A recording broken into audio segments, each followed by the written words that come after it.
మరి అయితే మరి ఇది ఎక్కడి నుంచి వచ్చింది మీకు?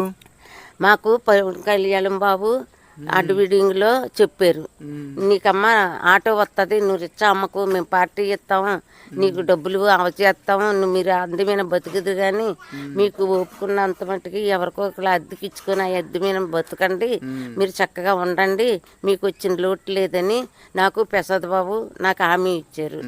నాకు ప్రసాద్ బాబు అన్నీ చేశారు. 30 మూటలు పంపించారు, 30 సరుకులు పంపించారు ఇంటింటికి. మా లేబర్కి మేము ఎస్సీలం కాబట్టి మీ ఇంటింటికి వచ్చి 12 గంటల ఏలప్పుడు, రాత్రి 12 గంటల ఏలప్పుడు వచ్చి రాసి మళ్ళీ బియ్యం పంపి అందేయా లేదని వాకప్ చేసి అన్నీ చేశారు బాబా. నా ప్రసాద్ బాబు లేకపోతే మేము ఇంకా గడ్డి పరగతో సమానం బాబా.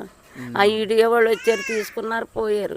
గడిగడికి నా ప్రసాద్ బాబు వచ్చి ఫోన్ చేస్తుంటాడు, ఏం చేస్తున్నావు అమ్మ అంటాడు, ఎలాగున్నావు అమ్మ అంటాడు. ఇప్పుడు నన్ను కూడా ప్రసాదే పంపించాడు ఇక్కడికి, ఎలా ఉన్నారు అమ్మ తెలుసుకోమని వస్తారు, వచ్చి అడుగుతారు, నువ్వు జాగ్రత్తగా మాట్లాడు.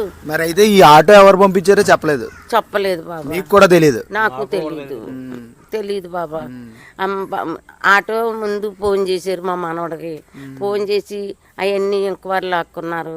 ఇంకా ఆటో ఇవ్వకుండానే ఇలాగవుతుంది అలాగవుతుంది అలాగే ఎందుకు కిళ్ళి కొట్టెట్టుకో అన్నారు. మాకు ఒప్పుకోలేదు బాబు. ఆటో వేసుకుంటే కూతురు కొడుకున్నాడు, తోలుతాడు, ఆడి మీద దెబ్బలాడుకొని మేము తిన్నాక బాగుంటుంది, ఆటో మీరు డబ్బులు ఇవ్వకపోతే ఇంకొకరికి ఇచ్చుకుంటామన్నా బెదిరిస్తాము, మాకు ఆటో ఇప్పించాడు బాబా, మాకు డబ్బులు వద్దు, అన్నీ కొట్లే ఉండనాకు చూడలేదు బాబా, ఒక్కకైతే అందులోనే తింటున్నాం, అందులోనే ఉంటున్నాం, అదన్నా నాది కాదు నా కూతురిది. రేపొద్దున్న అల్లుడు ఏమనిపోతాడు, నీ అమ్మకి ఇల్లు లేదు, నా ఇంట్లోనే ఉంటున్నారని అంటారని. అలాగే హిందీ ఇచ్చిన డబ్బులు అయితే